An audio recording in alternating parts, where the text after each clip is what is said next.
আসসালামু আলাইকুম রহমতুল্লাহ। আজ মঙ্গলবার 18 নভেম্বর 2025, 3রা অগ্রহায়ণ 1432 বঙ্গাব্দ, 26শে জমাদিউল আওয়াল 1447 হিজরি। আমি রিয়াদুস সালিনের 2য় খণ্ড থেকে 603 নম্বর হাদিসটি পাঠ করছি। হযরত ইয়াস ইবনে হিমার রাদিয়াল্লাহু আনহু থেকে বর্ণিত, তিনি বলেন, রাসূলুল্লাহ সাল্লাল্লাহু আলাইহি সাল্লাম ইরশাদ করেছেন, আল্লাহ তাআলা আমার কাছে এই মর্মে ওহী প্রেরণ করেছেন যে তোমরা পরস্পর বিনয়সুলভ আচরণ করবে, এমনকি কেউ কারোর উপর গর্ব করবে না এবং একজন অন্যজনের উপর সীমা লঙ্ঘন করবে না।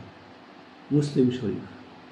আল্লাহ তাআলা আমাদেরকে দৈনন্দিন জীবনে এই হাদিসকে আমল করে বিনয়ী আচরণ করা তৌফিক দান করুন। আমিন।